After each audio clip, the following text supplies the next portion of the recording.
So the Carlee Russell situation just got even messier because her parents just got exposed for being involved in her fake kidnapping. Carlee a second time, but have not been granted that request. As you can see, there are many questions left to be answered, but only Carlee can provide those answers.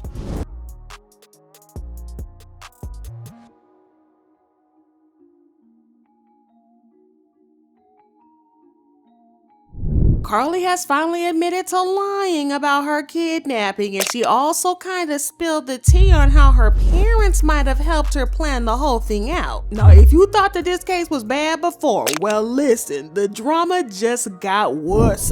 So this woman called the police, pretended like she saw a toddler wandering on the side of the interstate, then snatched off her own wig and proceeded to walk into the woods pretending like she got abducted.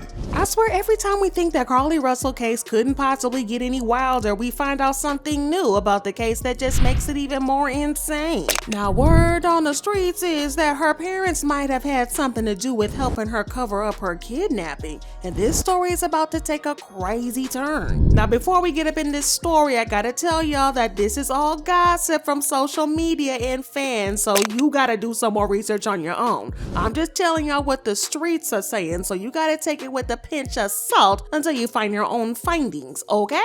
Alright, so Carlee's case has been one of the craziest stories that we have heard in a long time, but to be fair, I don't think she expected things to get out of hand the way that they did. She thought she was probably going to get away for a couple of days and then turn up randomly, but what she did not expect was that the case would get a lot of national attention, to the point where thousands of people got interested in the case and became FBI agents themselves trying to find her. It all started when Carlee made a 911 call claiming that she saw a toddler walking along the highway while she was driving, and claimed that she was going to pull over to see how she could help with the child. On Interstate 459, and there is a kid just walking by themselves. Oh, hold on. Where on 49 are you? I'm right next to the exit 10 by the River Med, like to get off by the River Med. Okay, so you're before that exit? She then called her cousin to let her know the situation, but while she was talking on the phone, her cousin heard her scream, and then the phone went off. That was the last time people heard from her for 2 days. And when the police got to her last known location where she had reportedly saw the child, she was nowhere to be found. Her car, wig, and phone were found at the location, but there was no sign of her or the child. The police immediately swung into action and started searching for her, but they were unable to find her. Her parents revealed that she had just gotten off work and had stopped to get some food and was on her way home when she spotted the child and pulled over. The story got a lot of attention in the media because of the circumstances surrounding it. Carlee was seen as a good Samaritan who had gotten in trouble because of her kind heart. There were fears that she could have been a victim of trafficking, and there was a lot of things going through people's minds. The public organized a search party for her, and her parents talked about what a great person she is. Laid back, but if it's a chance for her to put up a fight to try to save her life, she's gonna do everything she can to put up a fight. There was even a $50,000 reward offered for anyone with information that would lead to her return, but there was no lead. Well, it didn't take long before people started to poke holes in the story and hinted that Carlee might be faking things. The first thing that people noticed was that her story of the kid on the highway didn't add up. According to the footage from the surveillance cameras, there was no sign of a child on the highway.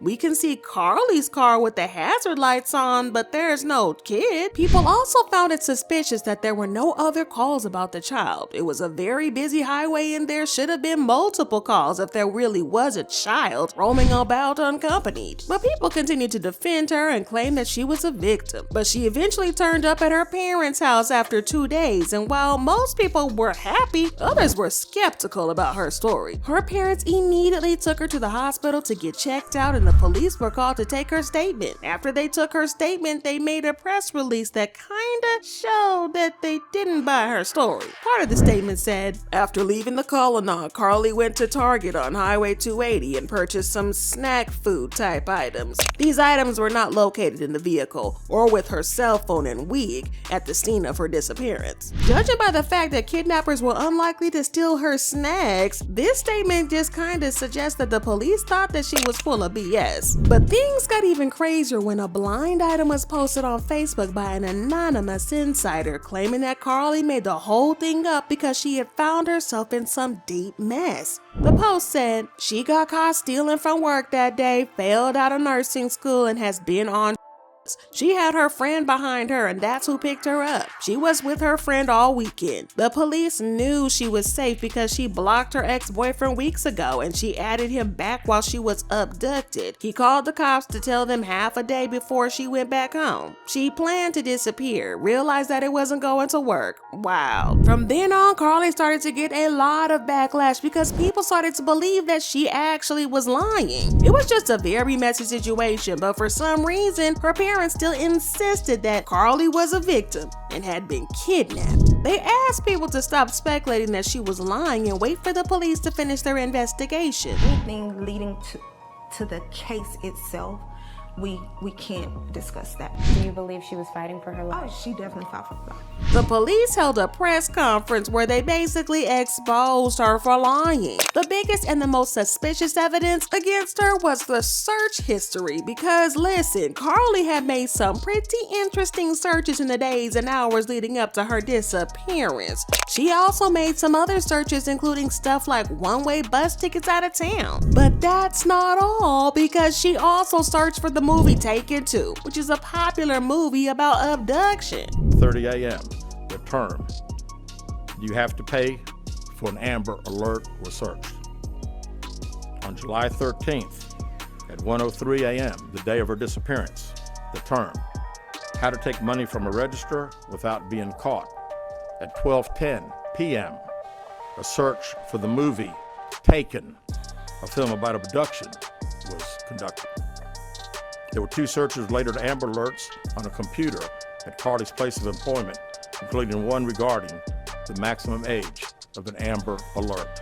Now this is where the family should have taken their L in peace because the police were on to them, but her parents continued to insist that she was kidnapped and even tried to play the victim, claiming that they were being bullied. They said, Carlee has given detectives her statement and hopefully they are pursuing her abductor. Please understand our mental state and the anguish we have just experienced and that Carlee is still dealing with. And understand that no matter how many demands or false narratives that are produced, we will not be bullied into doing anything that will compromise our daughter's mental well-being or the investigation. Also, we will not entertain the negative social media comments with a response. So you find someone to do it, not get somebody else to do it. Well, they basically asked people to stop dragging their daughter because they didn't like it, even after the police said they believed that she was lying. Well, Carlee realized that the jig was up and she released a statement through her lawyers admitting that she made things up. Has given me permission to make the following statement on her behalf. There was no kidnapping on Thursday, July 13th, 2023. My client did not see a baby on the side of the road. My client did not leave the Hoover area when she was identified as a missing person. Now, she did apologize, but people were done with her and still mad as F because she has had us all worried sick for no reason. Now, people are coming for her parents also very hard and accusing them of being in on Carlee's plot. I mean, they had to have known that she wasn't kidnapped after she returned to them. But not only did they not say anything about her not being kidnapped for real, but they also went along with her ruse. They tried to paint her as a hero for trying to rescue a child and fighting off an abductor. Her mom was also the one who called 911 after Carlee hung up with her cousin on the highway. But not only that, they also claimed the police were lying and accused people of hating when they dragged Carlee for lying. So yeah, it looks like they were heavily involved in this from the very start. Well, of course, the streets got to talking, and people have been dragging her parents and leaving comments, saying stuff like, "I'm off Carlee Russell, I knew she lied. Her parents though? What's up with this? She fought for her life for 48 hours, both mentally and physically."